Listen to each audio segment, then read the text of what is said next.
சனாதனம் சனாதனம்னு எல்லாரும் சொல்லிகிட்டு இருக்கோம். அந்த சனாதனம்னா என்ன, அதை எப்படி வளர்க்கறது, அதை ஒழிக்க முடியுமா? பேசலாமே.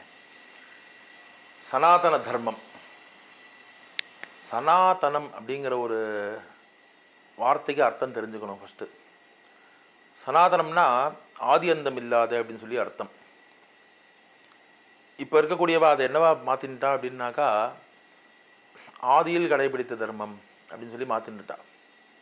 அந்த காலத்தில் பார்த்தாங்க, இப்போ போய் நம்ம அதை பார்க்கணுமா, இப்போ இருக்கிற காலகட்டத்துக்கு தகுந்த மாதிரி நம்ம மாற்றிக்க வேண்டாமா அப்படின்லாம் சொல்லி நிறைய கேள்விகள்லாம் வருது. எந்த ஒரு மனுஷனுக்கு பிற உயிர்களுக்கு தீங்கிழைக்காமல் இருக்கணும்னு ஒருத்தன் வாழனானோ அவன் சனாதனி. பிற உயிர்கள் துன்பப்படும் போது அந்த உயிர்களை நேசிக்கிறதுக்கோ இல்லை அதுக்கு அபயகரம் யார் கொடுக்குறானோ அவன் சனாதனி. பிற ஹிந்துக்களையோ இல்லை பிற மனிதர்களையோ யார் ஒருத்தன் துன்புறுத்தும் போது அவனை பார்த்து மனசு வெதும்பி அவனுக்கு கரம் கொடுக்கணும்னு நினைக்கிறானோ அவன் சனாதனி. சனாதன தர்மத்தில் இவன் கீழானவன், இவன் மேலானவன், பிராமணோஸ்ய முகமாசீத் பாஹூராஜன்ய கிருதா ஊரூததஸ்யத்வைஷ்யா பத்யாகும் சூத்ரோ அஜாயத. இந்த 4 வாச்சகத்தை வச்சுட்டு மாத்திரம்தான் இவா பேசுகிறவா அத்தனை பேரும், இந்த சின்ன சின்ன பசங்கள்லாம் அது என்ன அர்த்தம்னு தெரியாது, அதை எவன் எழுதினான்னு தெரியாது, அது யாருக்காக சொன்னான்னு தெரியாது, எதுக்காக சொன்னான்னு தெரியாது. யாரோ ஒருத்தர், இப்போது உதாரணத்துக்கு எடுத்துக்கோங்கோ, வேத மந்திரங்கள் எல்லாமே 1840 அதுலேருந்து ஆரம்பித்து 1900 இந்த வருஷங்களுக்குள்ளே தான் பிரசுரமே ஆகப்பட்டது. இந்த வேதத்துக்கும் இப்போ திருக்குறள் எப்படி இருக்குது, எழுதா கிளவின்னு சொல்கிறோம் இல்லையா, அவர் அன்றைக்கி எழுதி வச்சுட்டார். அதுக்கப்புறம் ரொம்ப வருஷங்களுக்கு அப்புறமா தான் அதை எடுத்து 1330 குறளை நம்ம எடுத்திருக்கோம். ஆனால் ஹிந்து தர்மம் பிரகாரம் திருவள்ளூருக்கு மயிலாப்பூரில் கோவில் இருக்கு இல்லையா, அங்கே போய் விசாரித்து பாருங்க, 1330 இல்லை, அவர் 1,00,000 குறள்களுக்கு மேலே எழுதியிருக்கார். நமக்கு கிடச்சது 1330 மாத்திரம்தான். இந்த மாதிரி செவி வழியாக மாத்திரமே கேட்டுண்டு வந்தது தான் வேதங்களும் புராணங்களும் இதிகாசங்களும். இதே இப்போ லிபியில் ஏற்றினதுக்கப்புறம் நம்மளால் ஒருத்தர் ஒரு வெள்ளைக்காரர் ஒருத்தர் துரையான், அவர் அதுக்கு ஒரு பிரமாணம் எழுதுகிறார், இல்லாட்டா அதுக்கு ஒரு டிரான்ஸ்லேஷன் எழுதுகிறார். பிராமணோஸ்ய முகமாசீத், பிராமணன் முகத்திலிருந்து தோன்றினான். பிராமணோஸ்ய முகமாசீத் பாஹூராஜன்ய கிருதா. அப்போ ராஜன்யன்னு சொல்லக்கூடிய க்ஷத்ரியர் தோல்லேருந்து தோன்றினார். ஊரூததஸ்யத்வைஷ்யா, வயத்திலிருந்து வைஷ்யர்கள் தோன்றினார்கள். பத்யாகும் சூத்ரோ அஜாயத அப்படின்னு சொல்லக்கூடிய சூத்திரர்கள்னு சொல்லக்கூடிய மனிதர்கள் கால்லேருந்து தோன்றினார்னு சொல்லி யார், இந்த வெள்ளைக்கார துரை ஒருத்தர் 1949 வருஷம் எழுதினார் அப்படிங்கிற மாதிரி சொல்கிறார். 1840 வருஷம் எழுதினார் அப்படிங்கிற மாதிரி சொல்கிறார். இந்த லிபி ஏற்றின காலமே 1840-50 அப்புறமா 2900 தான் அப்படின்னு சொல்கிறோம். ஆனால் இதுக்கு முன்னாடியே ஒருத்தர் இந்த வேதங்களுக்கு அர்த்தம் நான் எழுதியிருக்கேன்னு சொல்லி எழுதுறார். அதையும் இவாளெலாம் கையில் எடுத்து வச்சுட்டு அவன் எதுக்காக சொன்னான்னு தெரியாது. பிராமணனை பார்க்கணும் அப்படின்னாக்கா மூஞ்சியை பார்த்தா தெரியணுமா பிராமணன் அப்படின்னு சொல்லிட்டு, இந்த தேஜஸ்வியாக இருக்கணுமா, நெத்திக்கிட்டுக்கணுமா, கடுக்கன் போட்டுக்கணுமா, குடுமி வச்சுக்கணுமா, இதெல்லாம் வச்சுருந்தா அவன் பிராமணன் சொல்லி புரிஞ்சுட்டு அவள் தன்னுடைய கர்மங்களெல்லாம் போக்குறதுக்காக வேண்டி அவள்கிட்ட அட்வைஸ் கேட்பாளாம். இவ்வளோதானே தவிர்த்து என்னை ஒருத்தன் துரத்திட்டு வரான், என்னை காப்பாற்று அப்படின்னாக்கா பிராமணன்ட்ட போய் காப்பாற்றுன்னு சொன்னால் அவனால் காப்பாற்ற முடியுமா, சண்டை போட முடியுமா, அவனால் முடியாது. ஏன்னா அவன் எல்லாருமே சொல்கிற மாதிரி அவ்வளோதான் அவனுடைய தெம்பு அப்படிங்கிறது. அவனால் மந்திரம் தான் 10 மணி நேரம் உட்காந்து சொல்லிகிட்டே இருக்க முடியும், அதுதான் அவனுடைய ப்ராக்டிஸ். இதே ஒரு வைஷ்யர்கிட்ட போனோம் அப்படின்னாக்கா என்னை காப்பாற்றுங்கோ அப்படின்னு சொன்னான் அப்படின்னாக்கா அவள் அவளோட புஜபல பராக்கிரமத்தினால அந்த நாட்டையும் ராஜாவையும் எல்லாரையும் காப்பாற்றுவா அப்படிங்கிறது தான் அதோடைய பொருள். ஊரூதத சேத்வைசியா, பசிக்கிறது அப்படின்னு சொல்லிட்டு நான் போய் ஒரு பிராமணன்ட்ட கேட்க முடியாது, அவன்கிட்ட ஒன்றுமே இருக்காது. ஏன்னா பிராமணன் பிச்சை எடுத்து தான் சாப்பிடணும்னு சொல்லி வேதங்களில் சொல்லியிருக்கு. ஒரு க்ஷத்ரியன் அப்படிங்கிறவர் சண்டை போட்டு தான் சாப்பிடணும் அப்படின்னு சொல்லியிருக்கு. அதனால் எனக்கு பசிக்கிறது அப்படின்னாக்கா ஒரு வைஷ்யர்கிட்ட போய் கேளுங்கோ, எனக்கு பசிக்கிறது சாப்பாடு போடுங்கன்னு கேளுங்கோங்கிறத புரிஞ்சுக்கிற விதமாகத்தான் இந்த ஊரூதத சேத்வைஷியான்னு அந்த வாக்கியம் இருக்குது. பத்யாகும் சூத்ரோ அஜாயத. இதில் என்ன தெரியுமா, இதை வர்ணாசிரம தர்மம்னு ஒன்றை எவனோ யாரும் எழுதிலாம் வைக்கல, இவங்களாவே கிளப்பி விட்டாங்க. வர்ணாசிரம தர்மம், மனு தர்மம் இப்படின்னு சொல்லி உன்னை கிளப்பி விட்டாங்க. அதுலேருந்து ஒன்றை மாத்திரம் எடுத்து ஊரூதத பத்யாகும் சூத்ரோ அஜாயத, பாதத்திலேருந்து பிறந்தவன் இப்படின்னு சொல்லி கிளப்பி விட்டாங்க. இது கிடையவே கிடையாது.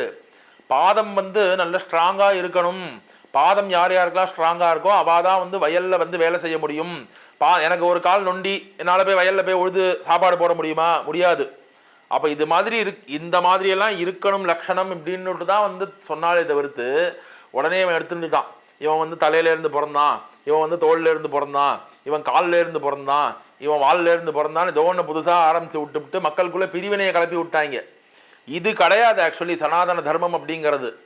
சனாதன தர்மம் அப்படிங்கிறது எல்லா உயிர்களையும் ஒன்றா பாரு அப்படிங்கிறது தான். எல்லா உயிர்களையும் நேசி அப்படிங்கிறது தான். எல்லா உயிர்களையும் கருணை காட்டு அப்படிங்கிறது தான். அப்படி பார்க்க போனால் வள்ளலாரும் சனாதனி தான். ஏன் அவரை மாத்திரம் எடுத்து எல்லாரும் கொண்டாடுறேன்? அன்னதானம் பண்ணுறார், சாப்பாடு போட்டார், பிற உயிர்களுக்கு சாப்பாடு போட்டார் அப்படிங்கிறதுனால இல்லையா? இப்போ இதே தர்மத்தை தானே இந்த சனாதன தர்மம்னு சொல்லின்னு இருக்கு.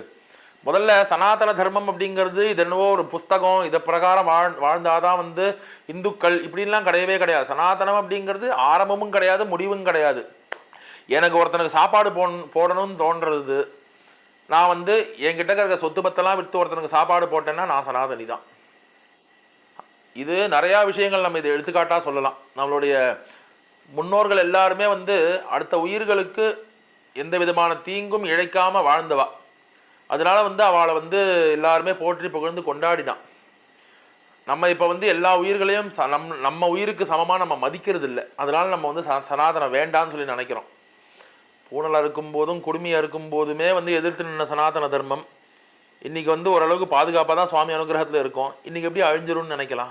சத்தியமாக அழியாது இது. ஆனால் அவ்வளோ கான்ட்ரவர்சியும் தாண்டி இன்றைக்கும் வந்து இந்த சனாதன தர்மம் எப்போ தெரியுமா அழியும்? என்றைக்கு ஒரு மனுஷன் தன்னுடைய தகப்பனாரை நினச்சி கண்ணீர் விடாமல் இருக்கானோ, இறந்து போன தகப்பனாரை நினச்சி கண்ணீர் விடாமல் இருக்கானோ, அன்னியோட சனாதன தர்மம் அழிஞ்சிரும். அந்த மாதிரி இந்த உலகத்தில் ஒரு நாள் கிடையவே கிடையாது. என்றைக்குமே வந்து அப்பா அம்மாவை வந்து நம்ம மதிக்க தான் போகிறோம். அப்பா அம்மாவுக்காக வேண்டி நம்மளுடைய செயல்களை நம்ம வந்து தியாகம் பண்ண தான் போகிறோம். நம்மளுடைய முன்னோர்களுக்காக வேண்டி நம்மளுடைய தான தர்ம யஜ்ஞங்கள்லாம் நம்ம கண்டிப்பாக பண்ணிகிட்டே தான் இருக்க போகிறோம். அதனால் இந்த தான தர்ம யஜ்ஞங்கள் நம்ம முன்னோர்களை உத்தேசித்து பண்ணாமல் இருக்கிற ஒரு நாள் அப்படின்னாக்கா அன்றைக்கி சனாதன தர்மம் அழிஞ்சிரும். அதனால் வந்து இப்போ நம்ம நினச்சிட்டு இருக்க வேண்டியது என்ன அப்படின்னாக்கா, இந்த சனாதன தர்மத்தில் சொல்லக்கூடிய கோட்பாடுகளை நம்ம மதிக்கணும், பிற உயிர்களை மதிக்கணும், பிற உயிர்களுக்கு துன்பம் கொடுக்கக்கூடாது, பசிக்கிறதுன்னு வர்றவனுக்கு சாப்பாடு போடணும். அதே மாதிரி வந்து தேகின்னு ஒருத்தன் வந்து ஏதானோ ஒன்று கேட்குறான் அப்படின்னாக்கா அவனுக்கு நம்மளால் முடிஞ்சது கொடுக்கணும். அப்பா அம்மாவை நன்னா பார்த்துக்கணும். இந்த தர்மத்தை ஃபாலோ பண்ணாதவனோட அப்பா அம்மாலாம் ஹோமில் உட்காந்துன்னு இருக்கா. தர்மத்தை ஃபாலோ பண்ணுற யாரோ ஒருத்தரோட அப்பா அம்மா இந்த சனாதன தர்மத்தை ஃபாலோ பண்ணுறா, அவள் அப்பா அம்மா வந்து ஹோமில் இருக்கா, இல்லாட்டா வந்து அவள் குழந்தைகள் வந்து அநாதாசிரமத்தில் இருக்குன்னு யாரான ஒருத்தனை காட்டுங்கோ, நான் இன்றைக்கி வந்து உங்கள் காலில் வந்து நமஸ்காரம் பண்ணி நான் உங்கள்கிட்ட மன்னிப்பு கேட்குறேன், நான் பேசினது தப்பு அப்படின்ட்டு. இந்த தர்மத்தை ஃபாலோ பண்ணுறவன் எவனும் வந்து தன்னோட பெற்றோர்களை ரோட்டில் விடமாட்டான், தனக்கு குழந்தைகளை வந்து ரோட்டில் விடமாட்டான். இதெல்லாம் எதுவுமே தெரியாமல் சும்மா அறகுறையாக தெரிஞ்சுன்னு வந்துவிட்டு அவன் அதை சொன்னான் இவன் இதை சொன்னான்னு சொல்லிட்டு அப்படியே புஸ்தகத்தை தூக்கின்னு வந்து இது பண்ணிட்டா அப்படின்னா நாங்கள்லாம் பயந்துருவோம் அப்படிங்கிறதாக இருக்குது. எல்லாருமே வந்து சுவாமி அப்படிங்கிறத நம்புகிறோம். எந்த அளவுக்கு நம்புகிறோமோ அந்த சுவாமினால் ஏற்பட்ட சித்தாந்தத்தையும் நம்பி தான் ஆகணும். அதனால் அந்த சித்தாந்தத்தை ஏற்றுக்கோங்கோ, ஏற்றுண்டு அதன் பிரகாரம் வாழறதுக்கு பாருங்க, யாரையும் கஷ்டப்படுத்தாதீங்க. அதுதான் சொல்கிறேன்.